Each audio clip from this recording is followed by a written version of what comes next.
Olá, seja bem-vindo ao WePod.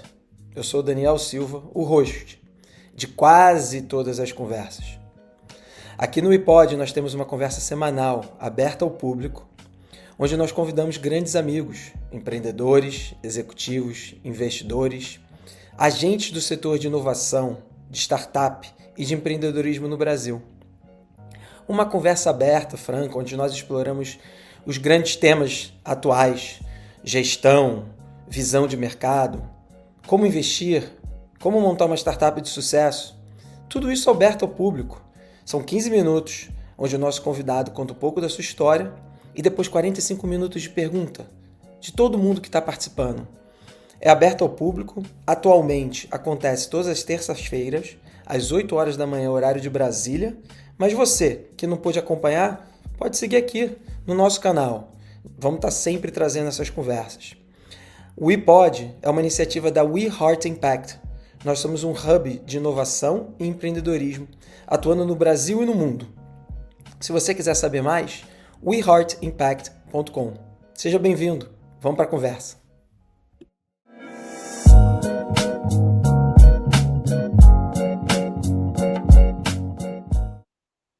Bom, hoje a gente traz o Fernando, que é fundador da Easy Carros, e a ideia é que ele contar um pouco da trajetória dele. Não sei se todos que estão aqui já participaram dos papos anteriores, mas a ideia é ele trazer um pouco da jornada empreendedora dele, o que ele está fazendo atualmente, qual é o status atual da empresa, e ele vai se apresentar em 15, 20 minutos, um pouco da história dele, e aí vocês já podem ir fazendo perguntas para ele, que ele vai respondendo. A ideia aqui é ajudar vocês realmente com as dúvidas que vocês têm. De repente, ele pode ter algum conhecimento que vocês precisam no momento. Então, essa é a deixa aí para vocês deixarem a pergunta aí no chat. É, Bom dia, Fernando. Queria agradecer aí pela sua presença, né? E queria que você começasse contando um pouco da sua trajetória, de onde que você é, o que te levou a empreender, e que te trouxe aqui até hoje, né? Obrigado. Primeiro, obrigado pelo convite. Parabéns a todo mundo que está aqui 8 horas da manhã já participando disso para aprendizado, né? Acho que isso daí nem todo mundo faz isso e quem faz quer sair à frente. Acho que aprendi muito disso ao longo da vida, assim, então acho que super legal. Acho que para contar a história, assim, tem aquela frase do Steve Jobs, né? You can't connect the dots looking forward, you can only connect them looking back, né? Você não consegue conectar os pontos olhando para frente, só olhando para trás. O Dani é prova disso, né? A nossa amizade começou lá atrás, no começo da minha jornada empreendedora, e muito ao longo da vida e da minha trajetória, eu fui conectando pontos ao longo da trajetória com pessoas boas, com pessoas inteligentes, criando isso, e isso me ajudou a impulsionar, a chegar aonde eu estou, que acho que é ainda um meio de um caminho para algo, né, maior, mas acho que isso é super fundamental e sempre foi através de muito trabalho duro e gente boa cercada, tá? E eu comecei a ser cercado de gente boa quando eu fui estudar, tinha 17 anos, fui estudar em Babson College, é uma faculdade reconhecida por ser a número 1 em empreendedorismo, e acho que a lição legal de lá que eu aprendi é que no primeiro ano da faculdade eles te dão $3.000 para se abrir uma empresa, né? E a melhor faculdade do mundo tem uma tese, né? A melhor forma de se aprender não é na sala de aula, é você fazendo acontecer. É você pegando, né, arregaçando a manga e começando uma empresa, e lá você vai juntando, vai fazendo pitch, vai juntando outros alunos, e no final tinha 30 pessoas dentro de uma empresa que acabou expandindo para outras cidades, depois com alguns alunos para outros países, e no meio da faculdade estava tocando um negócio que estava ali em 7 países, ali, fábrica na China, tá, um negócio super offline, mas entre vários erros ali, o mais importante foi o que você vai aprendendo a lidar com pessoas, aprendendo a lidar com gente, aprendendo a lidar com frustrações, aprendendo a lidar com estresse, e também a ser perseverante e tentar a encontrar ali os modelos de negócios certos ali em geral. Eu fui depois trazer essa empresa, depois que eu me formei, acho que não vale entrar tanto no mérito dessa empresa aqui, fui tentar trazer para o Brasil e fui barrado por protecionismo e burocracia brasileira, mas acabou sendo uma sorte, porque eu tinha sido convidado para um programa naquela época, chamado Startup Dream Team, que convidaram 30 empreendedores do mundo inteiro para morar numa casa no Vale do Silício. E eu não estava conectado no mundo de tech, ainda estava começando essa onda, e eu acabei, dado que não consegui, né, a frustração de não conseguir levar a empresa para o Brasil, acabei aceitando de ir lá para essa casa, morar com algumas das pessoas mais inteligentes que eu já conheci na minha vida. Eu tive uma experiência super legal, né? Na época, o CEO do Dropbox vinha jantar em casa, tinha reunião eu e um amigo CEO do Twitter, né? Assim, então, assim, foi uma experiência muito de imersão no mundo de tecnologia, de startups, comecei a programar um pouco lá também, e foi uma experiência muito boa, né? Tem uma frase legal que fala, né? Se você for a pessoa mais inteligente da sala, mude de sala. Eu acho que se você não for a pessoa mais burra da sala, né, mude de sala. Eu gosto de estar sempre com gente assim de outro patamar. Naquela casa eu via gente tipo escrevendo alguns dos projetos no meio da parede que acabaram sendo algumas das grandes invenções ali de sensores, de startups, né? Um pouco da evolução do Yelp, lá, acabou nascendo de lá, tal. Então, assim, acho que foi algumas coisas bem legais no começo dessa onda. Acabei juntando algumas pessoas da casa lá e começando a minha primeira startup de tech mesmo. Então, comecei a minha primeira empresa juntando algumas pessoas de diferentes lugares, entendendo um pouco de uma dor que a gente mesmo tinha ali, de encontrar efetivamente, né, era um japonês, era um francês, era um inglês, a gente falou, pô, como que a gente vai encontrar aqui em São Francisco lugares que tem a ver com aonde que a gente gosta de sair em casa, na nossa faculdade e tal, em lugares parecidos aqui em São Francisco. E lá atrás, hoje seria considerado AI, mas a gente criou um machine learning que aprendia sobre os gostos das pessoas, as preferências das redes sociais, ali os lugares que eles tinham avaliado, né, online, para efetivamente recomendar lugares personalizados para eles irem em qualquer lugar que eles estivessem no mundo, né? E foi um negócio legal, cresceu, a gente recebeu um investimento no Brasil, trouxemos os gringos para o Brasil, né? Ali expandimos um pouco o negócio por aqui. Na época foi top 10 no App Store, aqui a nossa empresa, que chamava Busque, mas também era bem no começo, devia ter 12 aplicativos no App Store, então ser top 10 não era lá aquelas coisas, mas assim, a gente cresceu o business, expandiu o negócio e aprendeu muito uma coisa.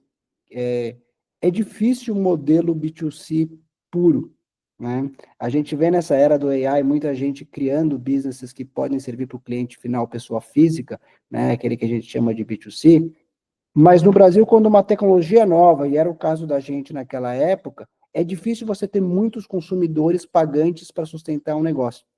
E a gente, ao longo do caminho, teve que achar um modelo de negócio que não eram as pessoas físicas que nos pagavam para isso, e sim as empresas e marcas que nos pagavam para efetivamente saber onde estava o público-alvo delas. O Red Bull queria saber onde estava o público-alvo deles em tempo real, entre outras marcas que nos pagavam ali em geral. Foi um aprendizado super legal. Crescemos em preço, fomos acelerado por uma startup, por uma aceleradora, onde eu conheci o Daniel. Botei ali no link para a galera ver. Porque Aí, os dois mentores que falam alguma coisa, eu e você, pô, tá guardado no YouTube. aí, aí sim, aí sim. E aí fui Quantos anos acelerado. você tinha, Fernando? Dá um timeline aqui. Eu tinha 21 anos. 20 anos, legal. Nunca cedo para começar, né? Nunca é cedo para começar. A primeira empresa lá em Bepson tinha sido com Tá vendo, Ivan? Tá ouvindo, Ivan? Nunca é cedo para começar, tá vendo? A gente pode falar depois, Ivan, mas a primeira lá em Bepson tinha sido com 17, na verdade, e essa segunda foi com 20, e a gente tocou essa empresa por um tempinho, até a gente ter que tomar uma decisão depois. Era um business que crescia muito com o usuário, muito com o cliente, mas pouco em termos de receita. Ali, e a gente tinha criado uma tecnologia super legal, e uma empresa acabou oferecendo para comprar a nossa tecnologia, não a empresa, mas o machine learning por trás, inteligência por trás. Então, a gente acabou vendendo a tecnologia em si, e tem muito a história de sair na notícia com uma venda bilionária, mas não necessariamente com 20 anos tem que ser essa, né? Acho que às vezes você vender e colocar um dinheiro no bolso e ter um fluxo inteiro, acho que é uma coisa muito legal, acho que vale pensar que vão ter várias oportunidades com a AI dessa, de fazer vendas pequenas de tech interessantes, tá? Depois disso, eu fui trabalhar na Rocket Internet, né? A Rocket Internet é uma empresa que pega os melhores modelos de negócio de empresas online e replica eles em países em desenvolvimento, né? Então, eles me chamaram para ser CEO de uma empresa. Eu fui, na época, o founder mais novo ali da Rocket no mundo, tinha 21 anos, E acabei tocando um business de marketplace, onde marketplace a gente levava um monte de gente que queria vender seus produtos online, pré-Mercado Livre, né, para mais de 3 milhões de pessoas que acessavam o nosso site todo mês para comprar aqueles produtos. E lá eu aprendi um negócio com a Rocket, né? A Rocket é uma empresa que é baseada muito em execução. Ela fala que a ideia não é o que diferencia, por isso que ela pega modelos de negócios que já funcionam. Elas pegam pessoas inteligentes, colocam na mesma sala e fazem elas a trabalhar juntas ali, executar muito. E eu vi isso ao longo da minha vida, né? Na sala de baixo estava o Thales, que acabou virando meu sócio, fundador da Easy Taxi, ele estava na época disputando com a 99, a gente viu a Easy Taxi na frente por execução, depois a gente viu a 99 passando na frente por estratégia. Então, assim, não é a ideia que muda o negócio ali muitas vezes, sim a execução, então não tenha medo de dividir sua ideia, compartilhar sua ideia e colocar para rodar, porque só o mercado que vai dizer se vai funcionar ou não, só o mercado vai dizer se vai pagar ou não, e acho que tem vários aprendizados que eu tive ali, inclusive crescendo, e a gente foi o maior marketplace de moda e design na época, ali do Brasil, e foi uma experiência super legal, crescendo uma empresa rapidamente. Então, depois disso, eu saí de lá para, junto com pessoas que eu tinha conhecido lá, voltando para conectar, né, os pontos, vários dos empreendedores que eram desse grupo da Rocket, a gente saiu para criar a nossa própria Venture Builder. O que é uma Venture Builder? Uma Venture Builder é uma empresa que monta empresas. É a mistura entre um Venture Capital, que faz investimentos em empresas, e um Company Builder, que só monta empresas. A gente trouxe o nosso próprio capital, atraiu o capital de outros e colocou para construir outras empresas, com uma tese de que se a gente tivesse um time centralizado muito forte, muito bom, de tecnologia, de produto, de financeiro, de marketing, a gente conseguia criar várias das empresas que iam fazer os próximos grandes negócios. De lá, a nossa primeira empresa que a gente lançou foi a Easy Carros, né? A Easy Carros, ali dentro, a gente juntou, então, os fundadores da Easy Taxi, eu, o fundador da Iru, na época que era a empresa que eu tinha, o fundador da Zoc-Print, o Thales e o Márcio, os fundadores da Easy Taxi, e um cara do mercado financeiro, porque alguém precisava entender de dinheiro naquilo, né? Então, a gente juntou ali e colocou todo mundo junto numa sala, e a gente começou a criar empresas, tá? A Easy Carros nasceu ali na ideia de a gente criar uma Easy Taxi para serviços automotivos. Uma forma de qualquer pessoa, em qualquer lugar, clicar um botão e ter um profissional certificado, uniformizado, que você, em vez de você não ter ideia quando você está pagando por um serviço de carro, não saber quem é que está prestando, alguém que é analisado pela gente, com preços tabelados a nível nacional, que vai até sua casa, escritório, estacionamento, e faz o serviço no próprio local. Sem tirar o carro do lugar, sem você ficar esperando por dias o seu carro, a gente faz em meia hora, 1 hora, o serviço no próprio local. E a gente lançou esse business, e o business... Que ano isso, Fernando? Isso foi em 2014. 19 de dezembro de 2014. A gente lançou o business ali. Então, basicamente, 2015, né? 10 anos atrás aí, Danilo. 10 anos atrás. E a gente lançou e o business começou a crescer muito, muita gente vindo atrás, a gente fazia vários tipos de serviços ali para o carro, começou a expandir, começou com um foco muito específico de um serviço que tinha a maior frequência, que era estética automotiva, lavagem de carro, etc., para a gente ter a chave do carro do cliente, literalmente nosso pé na porta do cliente. Toda vez que a gente fazia um serviço, a gente coletava dados sobre quilometragem, pneu, abastecimento, e depois ir fazendo cross-sell para outros serviços, troca de óleo, martelinho, reparo de pneu, etc., tal, e fazendo assim e vendendo para outros produtos em geral. O que foi interessante? A gente aprendeu com uma base tecnológica, a gente conseguia criar outros negócios. Um dia o Thales, o fundador da Easy Taxi, falou: eu quero entrar no mercado de beleza e bem-estar. É gigante, o Brasil é o maior mercado depois do Japão, então vamos criar isso. A gente pegou o aplicativo da Easy Carros, pintou de roxo e lançou em 2 semanas a Singu, né? Que foi um business que cresceu bastante, que a gente acabou vendendo para a Natura também, 2, 3 anos depois ali, e que hoje está nas mãos da Natura, espalhado por todo o Brasil, ali em geral. E o terceiro business que eu vou comentar aqui, que a gente criou, foi um business de câmbio online, também usando o mesmo time, mesma estrutura e fazendo parcerias com algumas pessoas do mercado financeiro, chamado Remessa Online, que a gente acabou crescendo o business, talvez alguns de vocês viram, talvez não, mas há 2, 3 anos atrás a gente vendeu esse business por 1,3 bilhão ali, 50% em cash, 50% não. Dá um segundo, gente, que home office tem uma coisa aqui que alguém está tocando a campainha, um segundo. Galera, aproveitando aí, todo mundo está participando, o Ivan já deixou a pergunta dele, eu já deixei a minha também, vamos aproveitar, daqui a pouco o Fernando ele termina de contar a história e vamos aproveitar aí para tirar dúvidas, você vê que a bagagem, tudo isso que ele já viveu, esse cara tem 33 anos, cara, então vamos aproveitar aí para beber da fonte. Dani, aí, não sei se eu continuo aqui ou você depois quer soltar perguntas Não, continua, sobre cara, Easy. continua. Conta, assim, eu acho que é legal você contar qual que é o momento da Easy hoje, né? Você estava no Brasil algumas semanas atrás aí, completando um M&A gigante. Então, assim, pô, conta um pouco como é que tá a companhia, número de funcionários, assim, só para o pessoal entender até onde você carregou essa empresa durante 10 anos. Legal, né? Há 2 semanas a gente anunciou um M&A aí, né? Uma fusão com um grupo grande de fora chamado Move, né? Uma fusão que novamente avalia a gente acima de 1 bi. Nossa empresa hoje tem 1.500 pessoas trabalhando na empresa. A gente está no Brasil, no México, ali e agora está expandindo para a Colômbia, para o Chile e para alguns outros países. E acabamos de fazer nessa fusão com uma empresa que atua no mundo inteiro no nosso segmento. Eu já volto um pouco para falar o que é isso, mas inclusive está atendendo os carros autônomos do Google nos Estados Unidos, né? Então, assim, tá um negócio super legal, onde a gente está avançando e conseguindo trabalhar com algumas das grandes empresas do mundo ali em geral. Foi muitos erros e acertos ao longo do caminho, muitas pivotadas em termos de entender o modelo de negócio, aonde o mercado nos puxava, né, onde o mercado efetivamente estava nos trazendo, e a gente fez efetivamente essa negociação recentemente, anunciamos para o mercado aí, e estamos muito felizes com os resultados. Eu posso contar um pouco dessa trajetória, mas não sei se é mais legal as pessoas irem perguntando. Dani, com você Não, animal. decide como Com o que a Beto, gente pô. faz O isso. Beto é o host hoje. Eu O tô Beto é o host. me aposentando de ser host do iPod.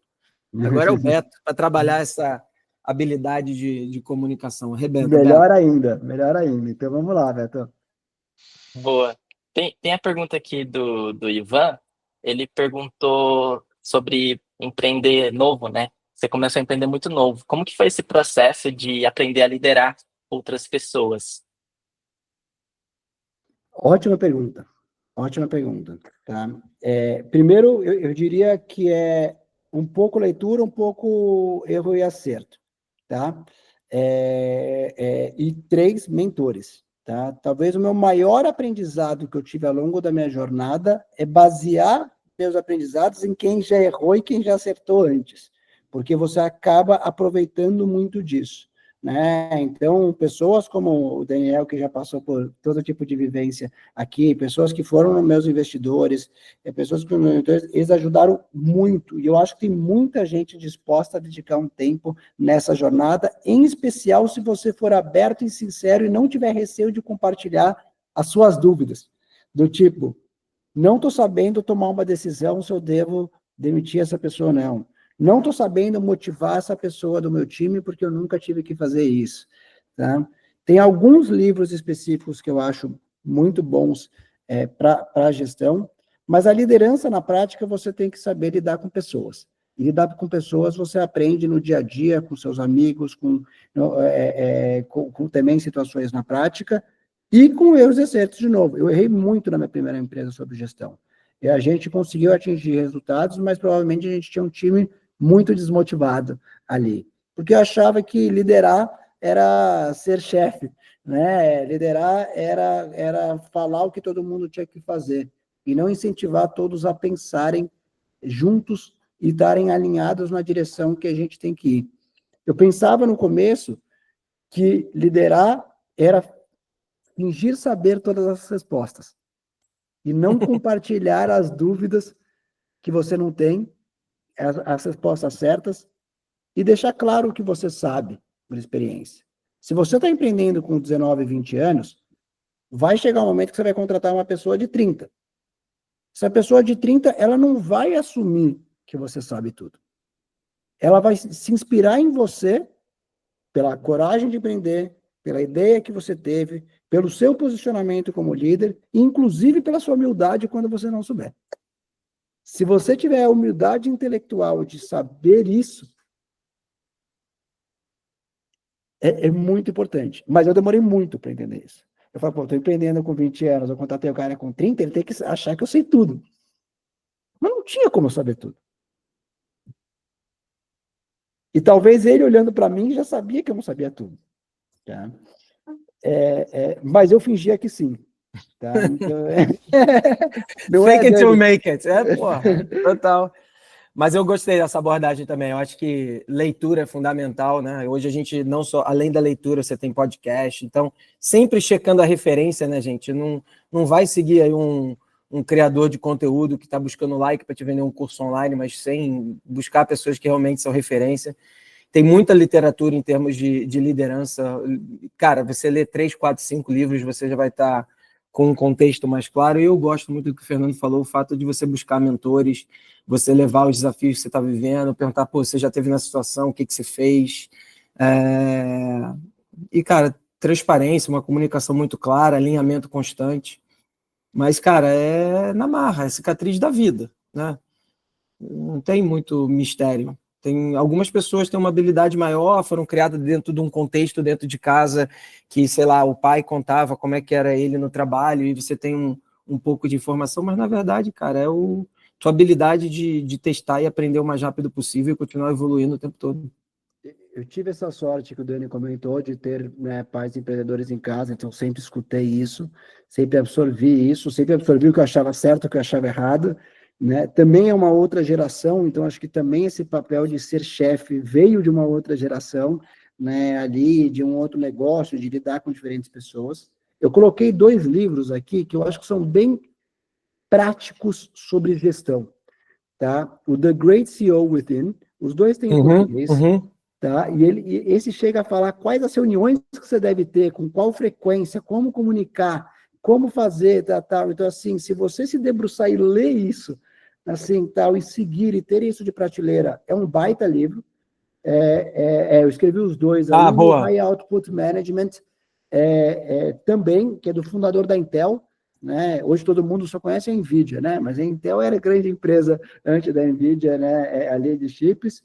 E o fundador da Intel, ele foi um baita gestor, ele passou por vários desafios, ele começou do nada, ele começou jovem, sem saber o que fazer, e teve que aprender a criar uma cultura, né, ali, e uma forma de gerir, e ele fala de o que é uma métrica, o que é uma meta, como pensar sobre isso, como criar isso daqui. Legal, esse Scaling People que o Dani comentou, do ACO, da Strike, Dani, se quiser falar, eu não conheço. Cara, eu perdi o nome dela, Johnson alguma coisa, ela foi Google 10 anos, ela sai para ser CEO do Stripe, ela fica como CEO do Stripe por 8 ou 9 anos, cara, no momento de hyperscaling total do negócio, e ela escreveu esse livro, Scaling People, que é uma bíblia, cara, cheio de framework, ela diz como é que ela gosta de ser comunicada dependendo do assunto. Alguns assuntos você me manda um SMS, alguns assuntos você me manda um e-mail curto, alguns assuntos você me manda um e-mail longo. Quanto tempo você deve esperar de resposta para cada um dos canais? Então, assim, é muito tático, né? É um livraço esse, um livraço. E no lançamento do livro, ela participou de muitos podcasts. Então, se você procurar por ela, você vai encontrar 2 ou 3 ou 4 podcasts, assim, de 1 hora ou mais, onde ela conta do livro. Então, se antes de você comprar o livro, você quiser ouvir e ver se é isso mesmo, mas eu super recomendo, cara, é uma bíblia. Muito bom, muito bom. Vamos mexer para a próxima aí, Beto? Vamos, é até sua pergunta, Dani. Opa! Se você fosse montar um novo negócio hoje, Fernando, como que você pensaria nos seus sócios ou no seu sócio? E como que você pensaria na habilidade deles? O que você pensaria e como que você pensaria essa participação deles também na companhia? Excelente pergunta, excelente pergunta. Como que eu pensaria no meu sócio? Como que eu pensaria na complementaridade dele, né? Ou como que eu pensaria sobre ele, não necessariamente na complementaridade dele, e tal. Eu estou passando por um desafio desse recente e legal, assim, de compartilhar um pouco de como que eu estou abordando isso aqui em geral, tá? Primeiro, uma coisa que pouca gente conversa abertamente, talvez hoje em dia um pouco mais, eu durante muito tempo da minha vida achei terapia e as coisas de autoconhecimento uma baboseira, tá? Achava uma besteira total, achava que não fazia sentido e tal.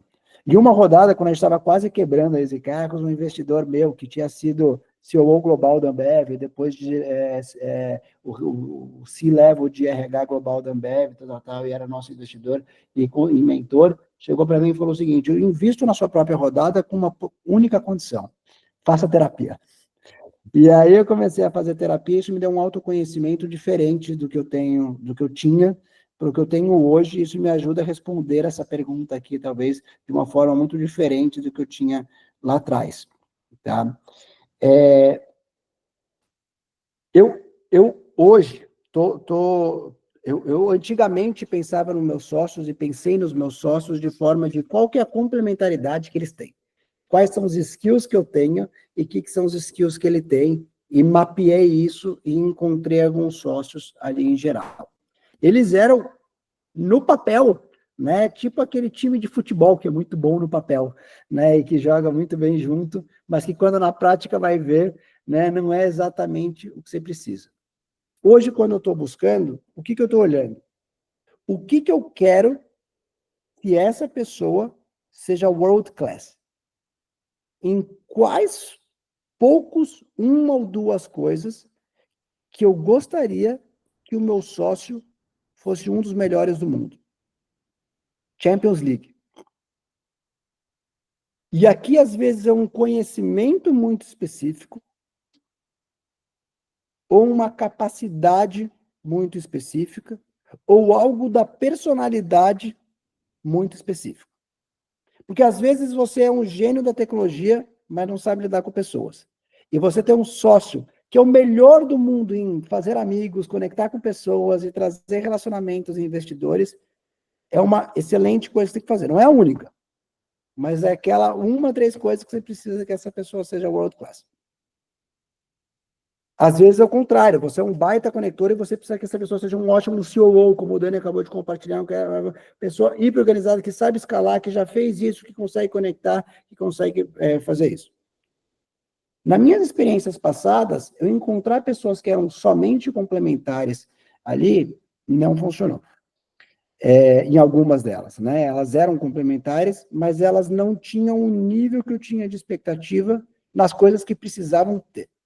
Então, em vez de você avaliar para falar, não, essa pessoa tica todos os pontos que eu preciso, é no que ela precisa ser muito bom. É assim que eu olho hoje. A segunda coisa, obviamente, e aí essa é óbvia, é como você lidar com isso, né? Com a pessoa. Na sexta-feira eu passei 3 horas, na sexta-feira, no domingo, agora eu passei 3 horas conversando com uma pessoa ali, né? Tomando um café, uma cerveja ali com a pessoa para conversar com ela, para saber o que é a pessoa fora do trabalho. Porque você vai lidar com essa pessoa por mais horas do que você consegue imaginar ali em geral, e vai com mais situações de estresse que você consegue imaginar em geral. Então, essa é uma coisa importante, mas que eu ainda... E aí eu até queria te escutar, Dani, como que você analisa a personalidade da pessoa para saber se é a pessoa certa para ter de sócio, se você ainda não conhece a pessoa profundamente? Como que você faz isso?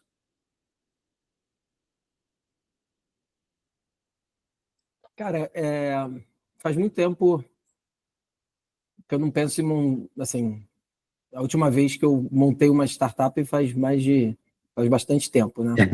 Mas eu vou falar do meu trabalho com outros empreendedores, onde eu decido se eu vou investir ou não, se eu vou mentorar ou não. Cara, eu passo de 3 a 6 meses conversando, conhecendo esses caras, assim, o modus operandi,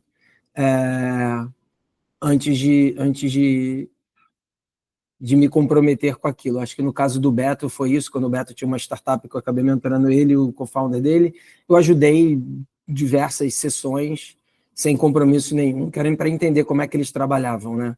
Então, coisas que eu noto, assim, cara, habilidade de aprender rápido e executar rápido. Então, se durante uma sessão eu faço uma provocação e eles voltam comigo rápido, falando, pô, a gente foi pesquisar isso aqui, ou já pedem um outro call, ou mandam um e-mail a partir daquela provocação. Então, assim, são pessoas que realmente estão focadas, capacidade de comunicação. Eu investigo muito o quanto que eles têm de interesse no problema e não naquele lado glamuroso do empreendedorismo, né? Na capa de revista, no exit de 1 bilhão, porque, cara, isso é consequência de muito trabalho. E recentemente, eu acho que eu falei nesse podcast aqui na nossa última sessão, eu vi uma entrevista de um cara que foi o técnico de basquete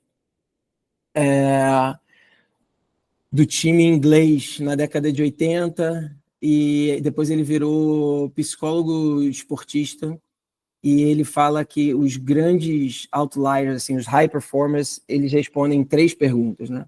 A primeira pergunta é: o que você quer? Essa pergunta, gente que está aqui participando, né? 21 pessoas. Essa pergunta é muito difícil. Eu tenho 44 anos e eu ainda estou quebrando a cabeça na parede para descobrir o que eu realmente quero. Assim, o que você quer? Então, esse é o número 1. E ele fala que a segunda pergunta é: how bad do you want? Assim, quanto que você realmente quer isso, né? E aí, cara, a terceira que eu acho genial, assim, o quanto você está disposto a sofrer por isso. E claro, ele era treinador de basquete, já tem uma associação com o Kobe Bryant, né, que ficou uma pessoa que ficou marcada pela dedicação ao esporte que ele tinha, treinar, malhar 4 horas da manhã, voltar para casa, tomar café da manhã com as filhas, voltar para o ginásio, etc. Então é muito isso, assim, cara, número 1, o que você quer, número 2, o quanto você realmente quer, e número 3, o quanto você está disposto a sofrer por isso. O Fernando está aqui 10 anos de Easy Carros, eu estou aqui também com a minha história. A jornada empreendedora, ela é muito dura. Ela não tem nada desse glamour que a gente está vendo de fora. Você vai ter problemas minúsculos que, diante da intensidade daquele negócio, vão parecer que você pode morrer a qualquer momento. Você vai ter relações humanas que vão fazer esse negócio cada vez mais complicado. Vocês vão ter variáveis externas que você não pode controlar. Então, assim, você está o tempo todo num ambiente instável, incontrolável, onde você está mitigando o risco e tentando liderar as pessoas numa única direção. Então, tem que realmente estar disposto a muito sacrifício.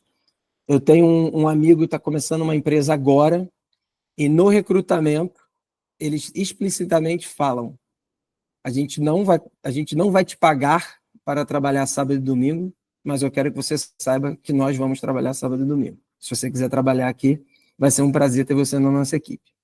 E a gente tem, né, toda essa questão que está rolando aí da geração que está vindo, geração mimimi, que não quer trabalhar tanto, que não está tão focado. Então, esse tipo de mensagem para essa galera jovem é assim, cara, esse é o standard aqui dentro. Ninguém vai construir uma grande empresa com 40 horas de trabalho, ninguém. Se algum dia vocês encontrarem um empreendedor que criou uma grande empresa e que ele fala, cara, eu só trabalhava 40 horas por semana, ele está mentindo.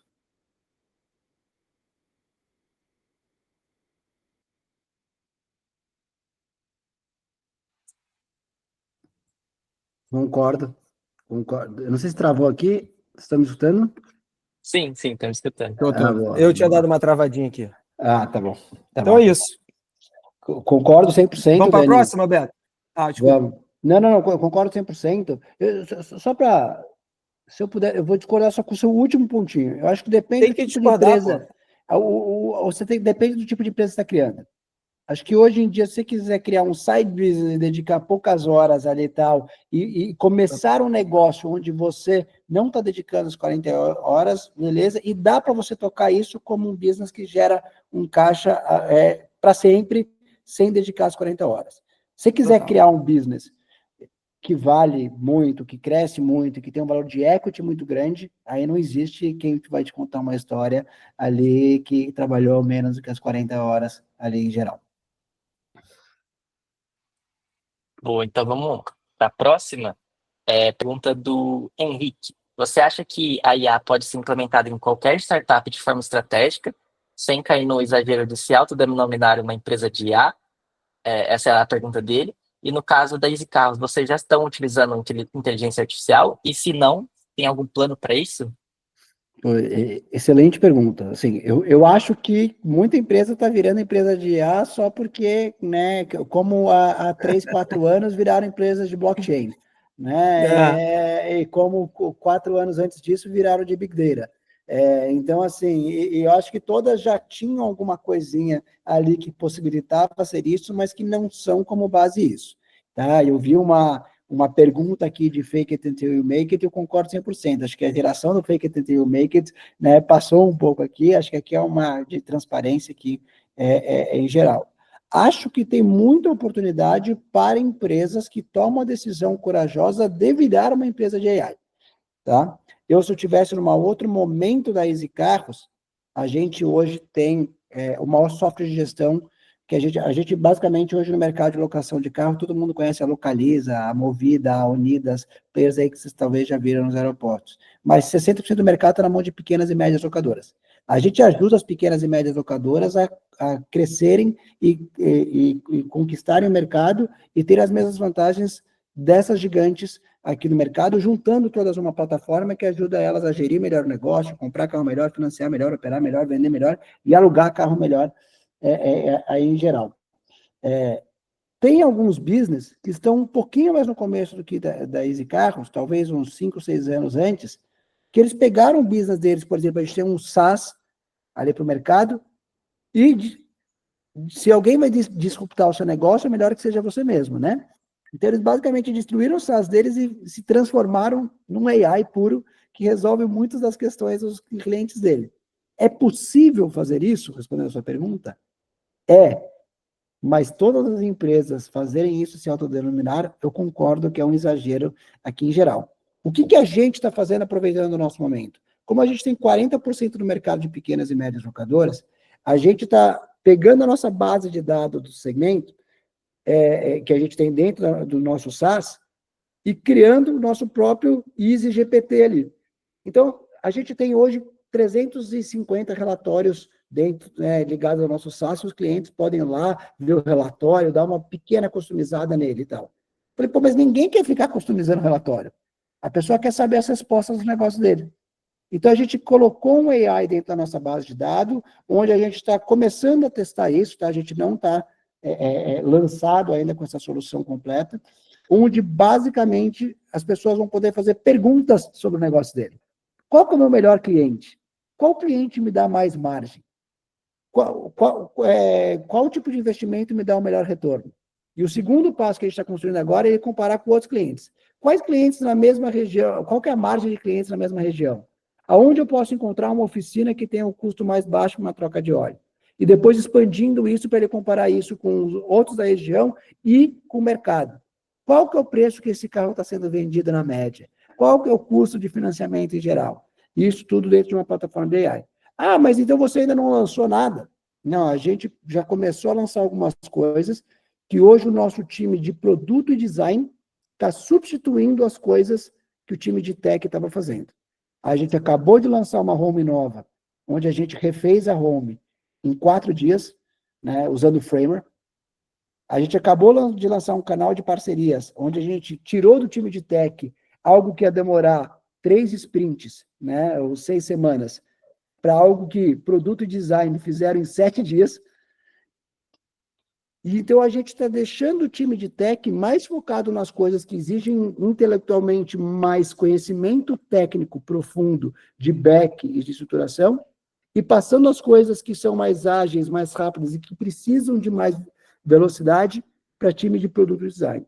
Então, eu acho que os produteiros e designers vão virar os novos devs, e os novos devs vão ter que se reinventar cada vez mais para serem mais profundamente técnicos ou migrarem para conhecerem muito mais de negócio. E eu acho que quem conseguir migrar para conhecer muito mais de negócio vai ser uma pessoa muito completa, e por isso que eu acho essa iniciativa aqui do Dani sensacional.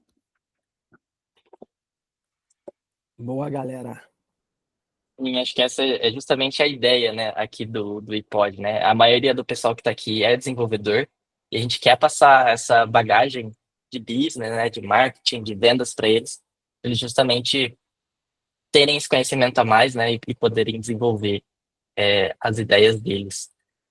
A próxima pergunta é do Massi. existe algo que você teria feito diferente na captação de investimentos ou na construção de parcerias estratégicas? Sim, sim. Vou falar o resultado final para a gente voltar, né? Hoje a gente deu a sorte de a gente ter levantado de alguns dos principais fundos da Monax, da Valor, agora a empresa que comprou é da Mubadala, do BlackRock, são os dois maiores fundos de investimento do mundo, e o Uber virou nosso sócio também, né? Então, no final deu certo, né? É que o novo meme de, né, começou assim, né, e agora está assim.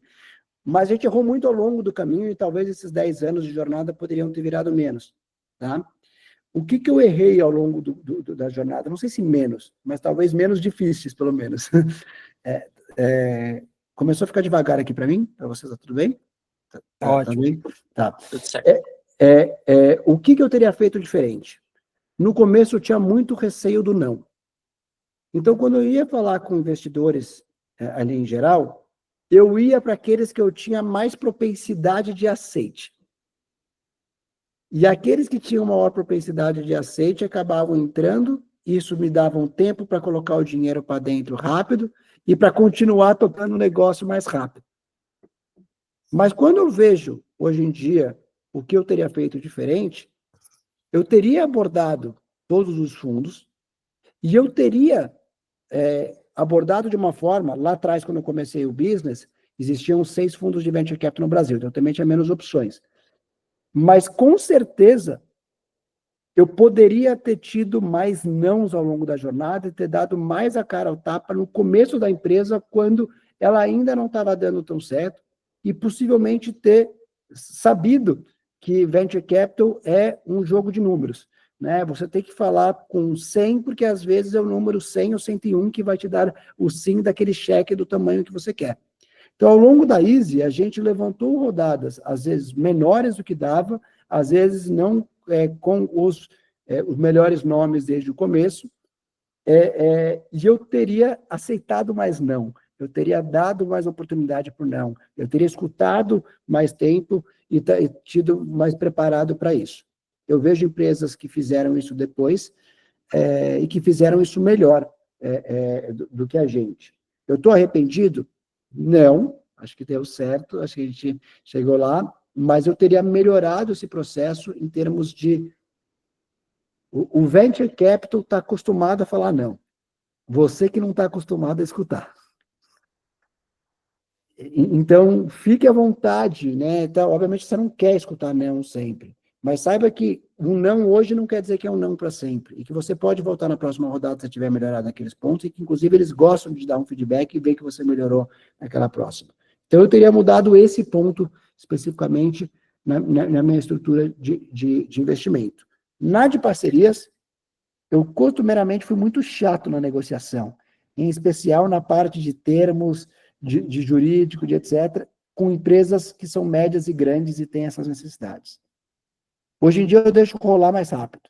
Eu falo, vamos acontecer e vamos combinar de daqui 6 meses a gente sentar para renegociar, porque eu prefiro, em vez de a gente gastar 3 negociando, a gente gastar 3 testando. E esse hoje é a nossa cabeça ali na IS. Quando a gente lançou esse canal de parcerias, a gente, que eu comentei que a gente lançou com AI, a gente colocou 8 parceiros que dia é hoje? Dia é 11 de março, a gente começou isso em fevereiro, então em 40 dias, né? Por quê? Porque a gente colocou um padrão e falou, daqui 6 meses a gente senta com todo mundo para renegociar. Então, eu me preocuparia menos em acertar o melhor modelo desde o começo, e mais em ter certeza que aquele parceiro que vai dar certo. Dos 8 que a gente colocou para dentro, com certeza só vai dar certo uns 2 ou 3. Aí, nesse, eu vou investir um baita tempo depois, negociando e entendendo a melhor forma de atacar. Cara, eu quero fazer um comentário aqui, que eu fiz aquele posicionamento do 40 horas e o Pedro e o Leonardo botaram 2 comentários aqui. Quem puder ler, eu acho que é relevante, né? Eles acham que é bizarro, em linhas gerais, eles acham que é bizarro trabalhar mais de 40 horas se não tiver participação na companhia. E se for para trabalhar mais de 40 horas sem participação, melhor criar o seu próprio projeto.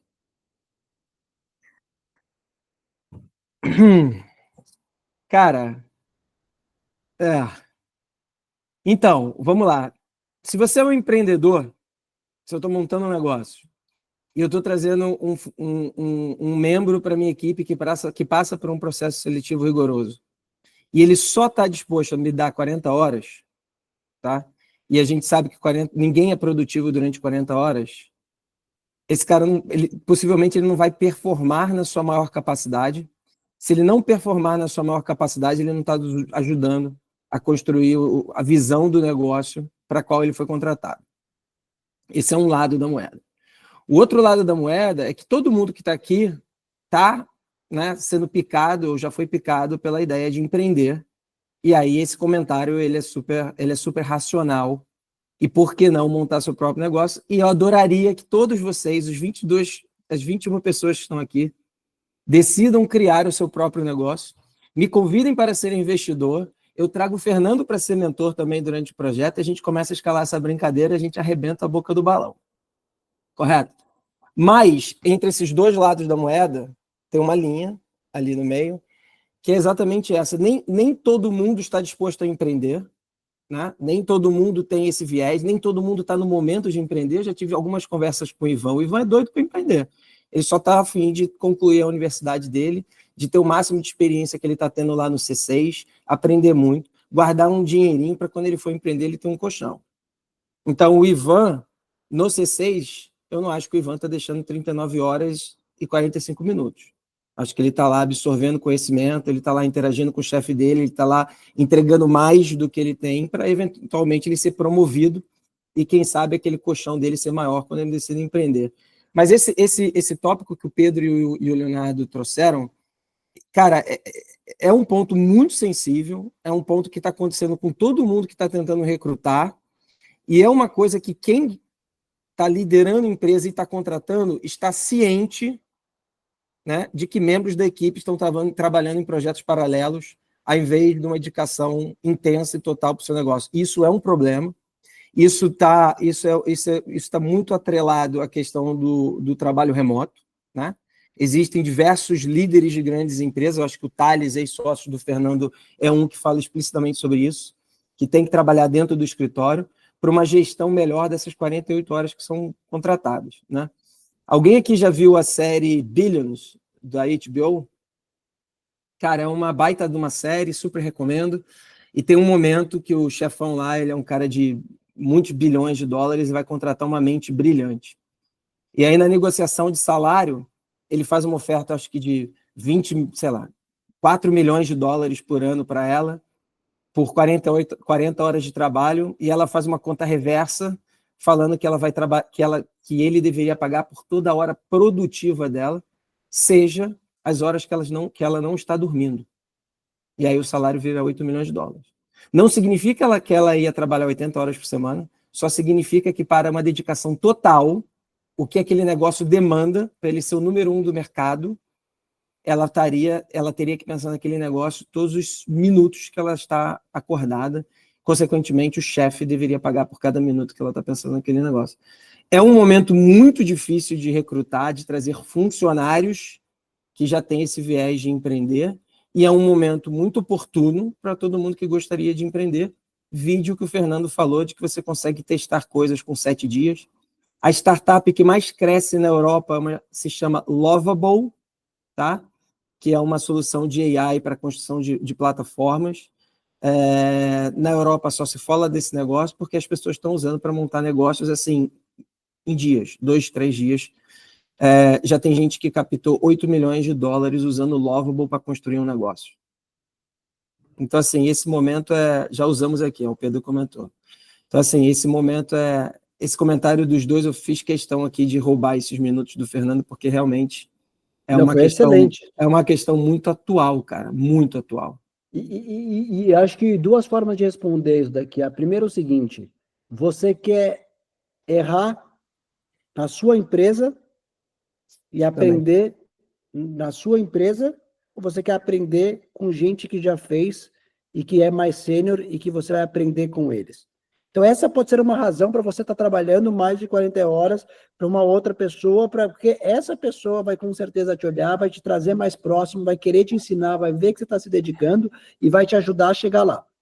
E muitas vezes vai acabar sendo seu investidor anjo depois, tá? Então, eu trabalhei muito na Rocket. Quem aproximou a gente para fazer o M&A foi uma pessoa que trabalhava na Rocket. Uma pessoa que veio do interior de São Paulo para trabalhar comigo, depois de ver uma palestra minha, quis trabalhar comigo, falou, cara, eu trabalho por qualquer coisa com você, e ela se dedicava muito mais do que 40 horas, começou ganhando um salário de estagiária, 3 anos depois, ela era sócia, head, ganhando 20 mil reais por mês ali na empresa e ajudando a família inteira ali em geral. E hoje ela está como head de uma baita empresa em outro lugar. Então, a pergunta também de ser sócio, pô, eu não vou trabalhar mais do que 40 horas se eu não for sócio. Uma outra forma de pensar é o seguinte, né? Pô, o cara que está lá e ganhou o campeonato mundial do esporte que eu mais gosto, ele ganhou a medalha e depois foi treinar, se esforçar pra caramba, ou ele se esforçou pra caramba, trabalhou pra caramba e depois foi ganhar. Então, ser sócio, às vezes, pode exigir que você faça antes. Agora, essa dúvida que o Dani trouxe é muito importante. Eu concordo que hoje tem muita oportunidade de criar o próprio negócio. Não é para todo mundo, e tem gente que quer aprender antes com outras pessoas e se conectar. Ivan, lá no C6, eu tenho certeza que você vai conectar com um monte de gente e ainda vai ter no seu currículo, você trabalhou no C6, com a sua idade, com o seu crescimento, o que vai te ajudar numa captação de investimento. Mas eu comecei cedo e não fiz esse caminho. Então, eu não sou a pessoa que fala, eu comecei a empreender. Então, apesar de eu estar falando de outra coisa, eu fui empreender aqui.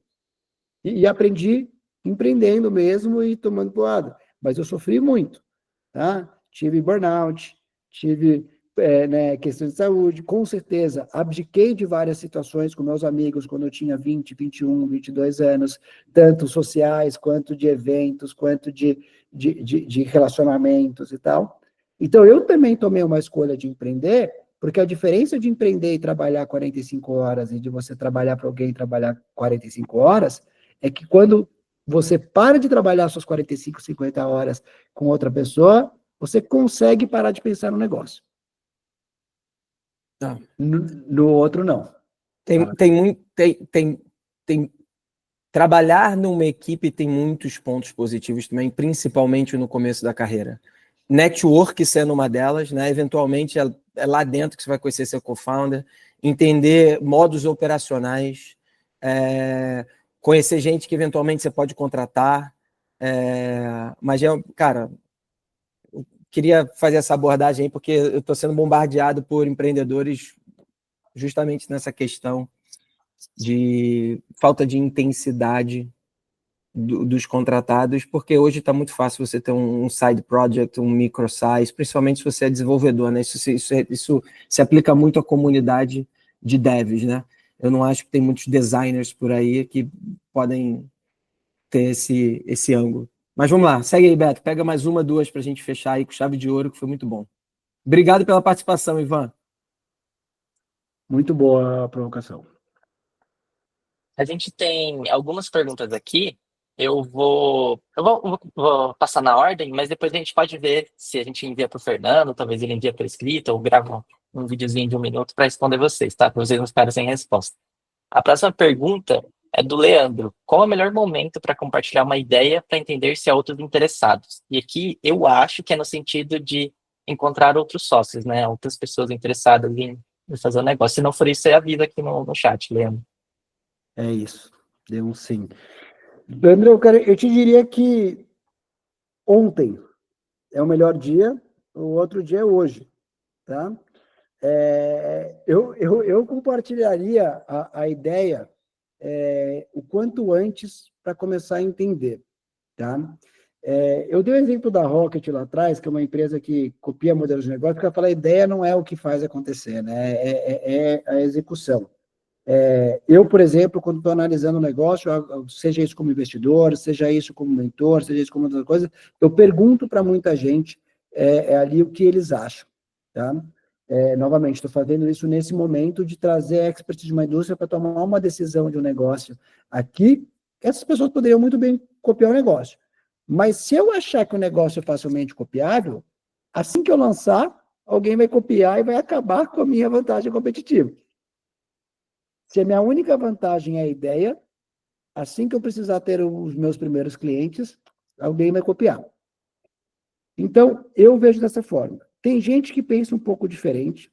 tá? Mas eu gosto muito de receber feedback, porque o que eu tenho aprendido é quanto mais eu acho que eu sei, menos eu sei ali, vou perguntando, tem gente que vai agregando outro valor, tal. Um exemplo do negócio, né? Eu estou vendo o negócio e uma pessoa, eu estava analisando o negócio em si. E ontem a pessoa me perguntou, pô, mas o que você quer é novamente construir uma máquina de vendas B2B para vender para clientes pequenos e médios e tal, é isso que você quer se dedicar o seu tempo, né, no negócio? Eu falei, pô, eu estava analisando outro aspecto, não estava nem pensando o que seria meu dia a dia, é verdade. Né, então, assim, vem de certos tipos de provocação. E para sócios, especialmente, tá? Que acho que foi a base da pergunta. Eu compartilharia com outros, mas com sócios eu também compartilharia aqui em geral. Tá? Eu não vejo nenhum receio. Uma outra abordagem é você não levar necessariamente a ideia, mas você levar o problema que você está investigando. Tá? Cara, pô, você já parou para pensar quanto tempo a gente fica lá no consultório esperando a consulta? Pô, o médico está sempre atrasado, você pode provocar as pessoas para você ver se elas também têm essa dor. E aí, de repente, você pode falar, pô, seria bom se tivesse uma solução que fosse mais ou menos assim, assim, assado, né? Você acha que funcionaria? Eu prefiro o contexto da dor, do problema, do que necessariamente ouvir o pitch da ideia diretamente. Então, você pode ter inputs na sua visão da dor que você quer resolver e não na criatividade da sua ideia, que eu acho que é mais relevante para a construção da sua tese, etc. Então, fica aí também essa dica. Concordo 1.000.000%. Tá? Até porque o problema que você vai resolver não necessariamente é a mesma solução que você está fazendo. Foque muito em descobrir se é o problema mesmo. E para a gente finalizar aqui, Fernando, eu queria agradecer a sua presença, né, por ter participado aqui. Acho que foi bem produtiva, a galera conseguiu fazer as perguntas. Depois a gente vê como é que a gente pode responder eles. A gente entra em contato ali por e-mail.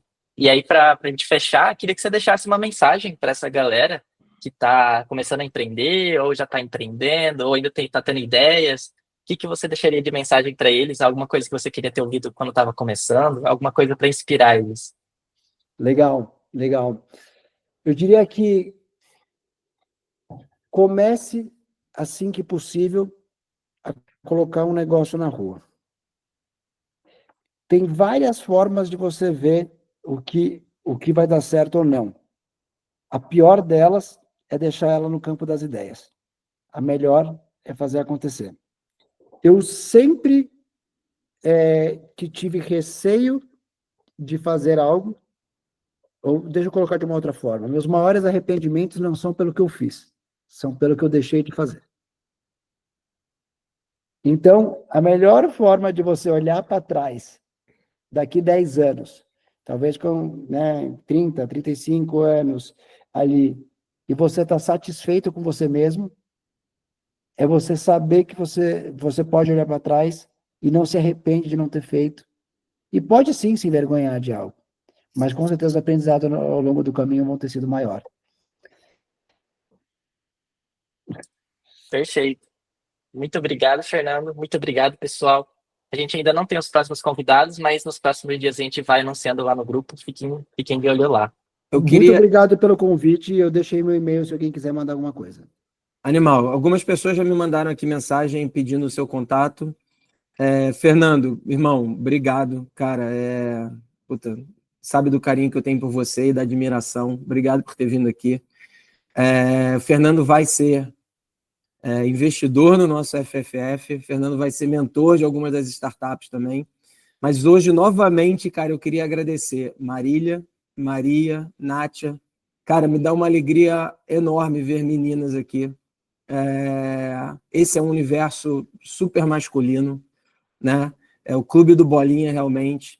Então, ver vocês aqui buscando conhecimento, né? Refletindo, pensando em empreender no futuro. Eu sou pai de 2 meninas, então, cara, isso me inspira. Queria agradecer novamente a participação de vocês também. Galera, obrigado pela participação aqui no chat. Tá bombando até agora, pô, virou quase um grupo de WhatsApp isso aqui. Já estão trocando conhecimento no LinkedIn. Esse era meu sonho quando eu criei isso. As pessoas... Cara, se eu sair algum co-founder aqui do grupo, eu dou 100 horas de mentoria grátis. Que vai ser uma baita de uma história para contar. Galera, obrigado, fiquem com Deus, uma ótima semana, um ótimo dia de trabalho.